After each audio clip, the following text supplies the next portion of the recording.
Imaginez un secret si puissant, si profondément gardé qu'il transforme radicalement la peur et le doute en une richesse abondante et inespérée. Ce salmo interdit ne se contente pas d'être une simple prière. C'est un décret divin, une incantation spirituelle capable de rompre les chaînes invisibles de la pauvreté et de la limitation.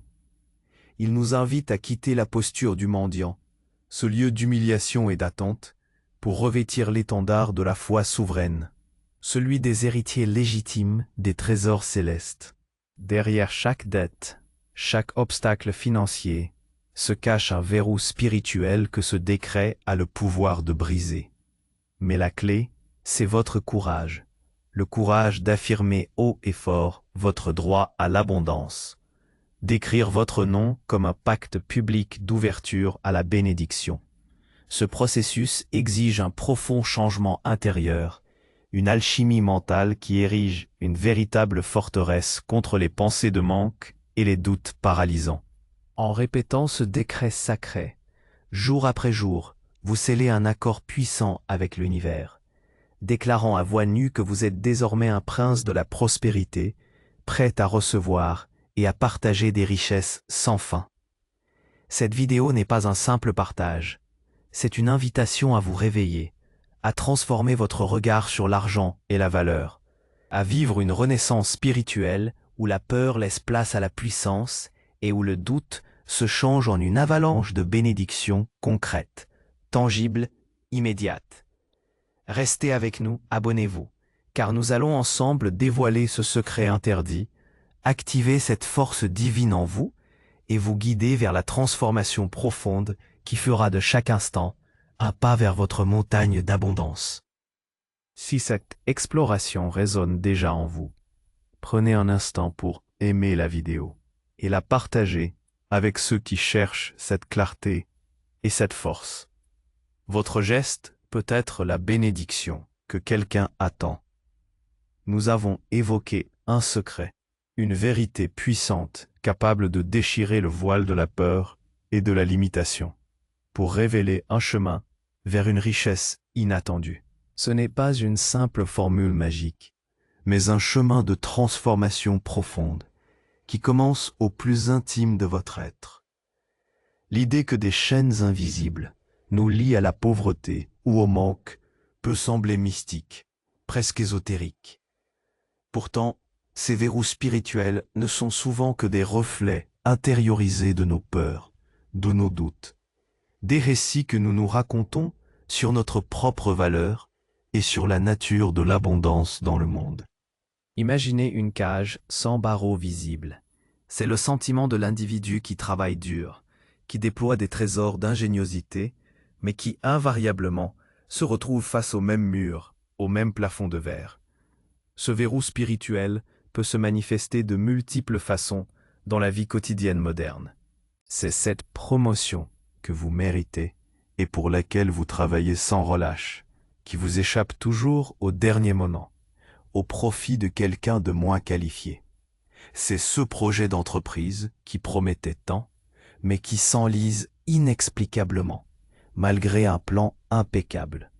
C'est le cycle de l'endettement qui semble se resserrer autour de vous. Peu importe combien vous gagnez, combien vous économisez. Chaque fois que vous faites un pas en avant, une force invisible semble vous tirer 2 pas en arrière. Ces verrous ne sont pas une punition divine, mais souvent les échos de nos propres croyances limitantes, de blessures ancestrales, de schémas de pensée que nous avons inconsciemment adoptés. Ils peuvent provenir de messages reçus dans l'enfance. L'argent ne pousse pas sur les arbres. Les riches sont malhonnêtes. Il faut souffrir pour gagner sa vie. Ils peuvent aussi être le fruit de nos expériences passées, de nos échecs qui ont gravé en nous la conviction que nous ne sommes pas dignes de l'abondance, que la prospérité est réservée à d'autres, à ceux qui sont plus chanceux ou plus doués. Comment identifier ces chaînes invisibles? Il s'agit d'une introspection honnête. Écoutez ce murmure intérieur qui, au moment d'une opportunité, vous dit « tu n'y arriveras jamais » ou « ce n'est pas pour toi ». Observez les schémas récurrents de manque dans votre vie, Les dettes qui s'accumulent, les projets qui ne décollent pas, les opportunités qui s'évanouissent. Ces motifs sont des indicateurs. Ils ne sont pas des verdicts, mais des signaux que quelque chose, à un niveau plus profond, bloque le flux naturel de l'abondance vers vous. Ce n'est pas une fatalité économique, mais une dissonance spirituelle. Le monde extérieur, avec ses fluctuations, ses crises et ses défis, reflète souvent notre monde intérieur. Si votre intérieur est empli de la peur du manque, l'extérieur aura tendance à matérialiser ce manque. Si votre esprit est une forteresse de certitude et de foi en l'abondance divine, alors le monde extérieur s'ajustera pour refléter cette réalité. La première étape pour briser ces chaînes est de les reconnaître, de les nommer. C'est de comprendre que ce ne sont pas des réalités inéluctables, mais des constructions, souvent inconscientes, de votre propre esprit. Le verrou n'est pas à l'extérieur, sur votre compte en banque vide ou dans votre pile de factures, mais bien à l'intérieur de vous, dans la façon dont vous percevez l'argent, la valeur et votre propre droit à la prospérité. C'est en cela que le décret divin devient si puissant. Il ne s'agit pas de prier pour que le monde change, mais de déclarer face à ces chaînes invisibles. La clé maîtresse est le courage. Non pas la bravoure physique de l'homme au combat, mais l'audace spirituelle, la capacité de s'élever au-dessus de la peur paralysante et d'affirmer sa propre souveraineté. C'est le courage de croire en son droit divin à l'abondance, même lorsque les preuves tangibles manquent cruellement. C'est le courage de défier le récit que le monde, ou même votre propre histoire, vous a imposé. Affirmer haut et fort ce droit n'est pas un acte d'arrogance, mais de reconnaissance de la vérité de votre héritage spirituel. Lorsque vous déclarez votre droit à l'abondance à voix nue, vous mettez en mouvement une énergie puissante.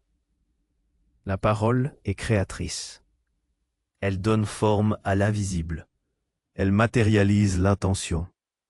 Parler, c'est envoyer une vibration, une fréquence dans l'univers qui commence à réorganiser les circonstances en votre faveur.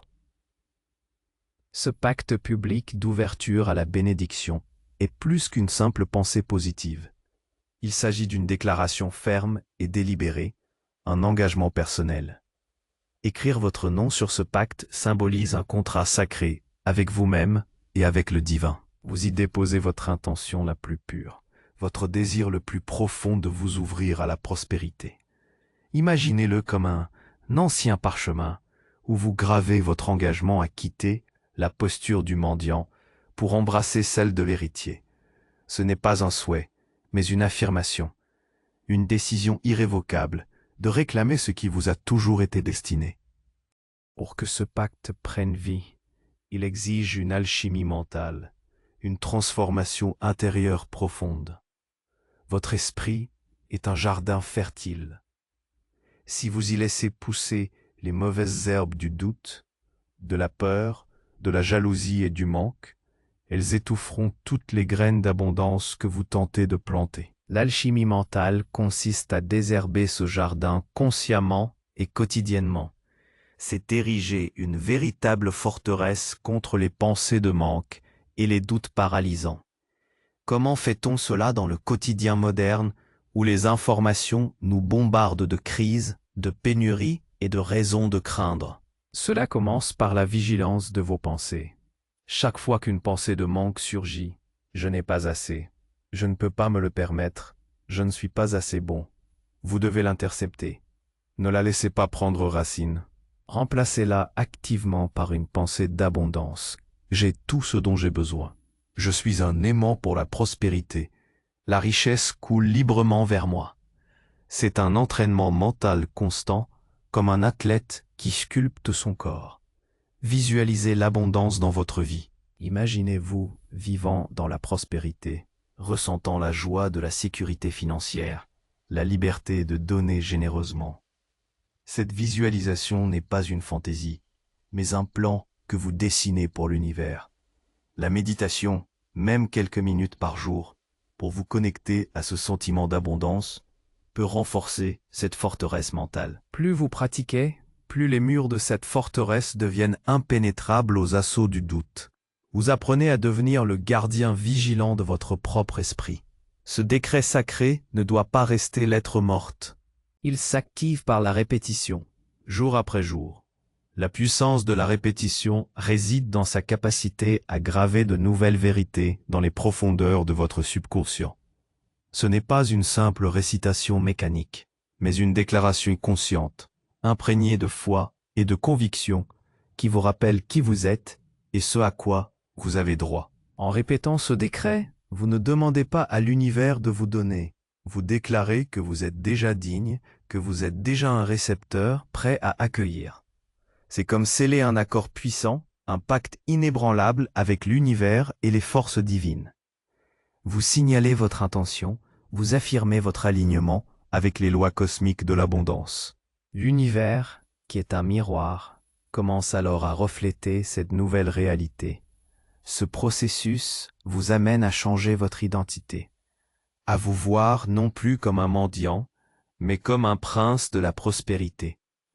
Que signifie être un prince ou une princesse de la prospérité dans le monde moderne?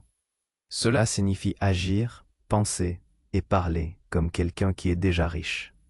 Non pas en arrogance, mais en certitude. Un prince ne s'inquiète pas du pain quotidien.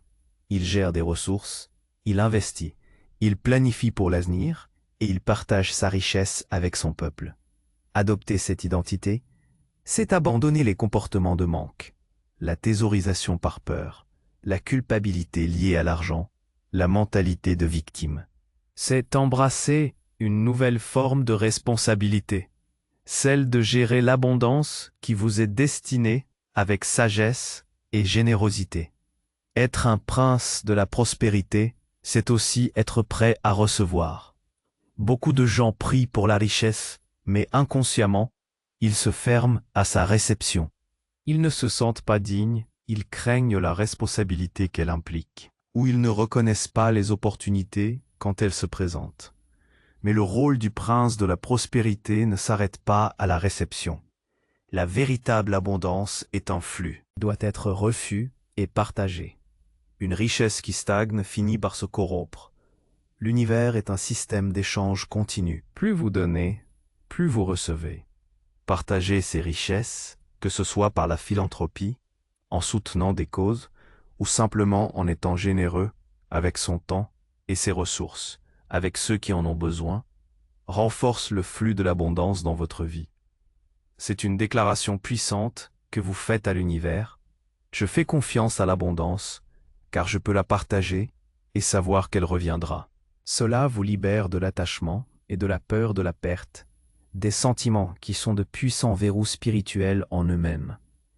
Cette transformation intérieure nous invite aussi à repenser notre regard sur l'argent et la valeur. Pendant trop longtemps, la société nous a enseigné que l'argent est soit une source de tous les maux, soit le summum de la réussite matérielle, souvent au détriment de notre âme. Mais l'argent n'est ni bon ni mauvais en soi. C'est une énergie, un outil. C'est un médium d'échange qui peut être utilisé pour le bien ou pour le mal. Dans les mains d'un cœur aligné avec des valeurs divines, l'argent devient un puissant catalyseur pour la création, la compassion, l'innovation et le progrès. Il peut financer des écoles, soutenir la recherche médicale, nourrir les affamés, créer des opportunités et permettre à des individus de réaliser leur plein potentiel. Transformer votre regard sur l'argent, c'est le libérer de la charge émotionnelle négative et le voir pour ce qu'il est, un moyen, pas une fin. C'est reconnaître que l'abondance véritable ne se limite pas aux chiffres sur un compte bancaire. La véritable richesse englobe la santé florissante, des relations profondes et nourrissantes, la paix intérieure, un temps pour soi et pour ses passions, et la possibilité de vivre son but sur Terre. Posséder un compte bancaire bien garni, mais être constamment stressé, isolé ou malade, n'est pas l'abondance. La valeur réside dans l'équilibre, dans l'alignement de toutes les sphères de votre vie avec votre essence divine. Quand vous comprenez que l'argent est une manifestation de l'énergie universelle, vous cessez de le poursuivre désespérément et vous commencez à l'attirer naturellement. Votre relation avec l'argent reflète en fait votre relation avec votre propre valeur. Si vous croyez que vous ne vaut pas beaucoup, vous repousserez l'argent. Si vous reconnaissez votre valeur intrinsèque divine, l'argent viendra à vous comme un reflet de cette reconnaissance. Le chemin vers la montagne d'abondance n'est pas un sprint, mais une marche continue. Une fois que vous avez commencé à déverrouiller les chaînes, à activer le décret divin et à transformer votre regard, il est crucial de soutenir cette nouvelle réalité. L'abondance n'est pas une destination fixe, mais un état d'être, un flux constant. Pour la maintenir et la faire croître, la gratitude est votre carburant le plus puissant. Chaque jour, prenez le temps de reconnaître et d'exprimer votre gratitude pour tout ce que vous avez déjà. La santé, un toit, la nourriture, les êtres chers, les opportunités, même les petites joies du quotidien. La gratitude ouvre les portes à plus d'abondance, car elle vous aligne avec une fréquence de reconnaissance et de plénitude. Elle signale à l'univers que vous êtes un récepteur joyeux et reconnaissant. Et l'univers répond en vous envoyant davantage de raisons d'être reconnaissant. De plus, pour soutenir votre montagne d'abondance, il est essentiel de continuer à donner. Cela peut prendre la forme d'un soutien financier à des causes qui vous tiennent à cœur, de dîmes spirituelles, ou simplement de dons de votre temps et de votre énergie pour aider les autres. Donner n'est pas une perte, mais un investissement dans le flux continu de l'abondance. Cela démontre votre foi, votre confiance que vous avez toujours plus qu'assez, et que l'univers est un fournisseur inépuisable. La générosité est l'un des piliers de la prospérité durable. Enfin, protégez votre forteresse mentale. Le monde extérieur continuera à présenter des défis, des doutes, des informations qui pourraient ébranler votre foi. Restez vigilant. Continuez à vous nourrir de pensées positives, de lectures inspirantes, de pratiques spirituelles. Entourez-vous de personnes qui vous soutiennent et qui croient en votre potentiel. La transformation est un voyage perpétuel, une croissance constante. Chaque pas vous rapproche non seulement de la richesse matérielle, mais aussi d'une vie plus riche de sens, de paix et de joie. Alors, après avoir dévoilé ce chemin, la question ultime se pose à vous. Vous avez désormais les clés pour transformer radicalement votre réalité. Allez-vous les laisser rouiller, enfouis sous le poids des vieilles habitudes et des doutes familiers? Ou allez-vous les saisir avec un courage audacieux pour ouvrir la porte à cette richesse abondante et inespérée qui est votre droit divin? Comme le disait si justement un sage, le plus grand obstacle entre l'homme et ses désirs n'est pas l'adversité du monde extérieur, mais la prison qu'il érige lui-même par le manque de foi en sa propre lumière et en la puissance illimitée qui réside en lui. Il est temps de sortir de cette prison auto-imposée. Il est temps de vous lever, de revendiquer votre héritage divin et de marcher résolument vers la lumière de votre abondance légitime. Osez-vous faire ce pas aujourd'hui? Osez-vous vous engager dans ce chemin de transformation et de prospérité divine? Non pas pour l'argent seul, mais pour la liberté, la capacité de donner et la plénitude qu'il apporte. L'heure est venue de sceller ce pacte. Prenez un instant. Respirez profondément. Laissez votre cœur s'ouvrir à la possibilité. Pour soutenir cette déclaration et ancrer cette vérité en vous, tournons-nous vers les paroles inspirées du psaume 112, qui célèbre la bénédiction de ceux qui craignent le Seigneur.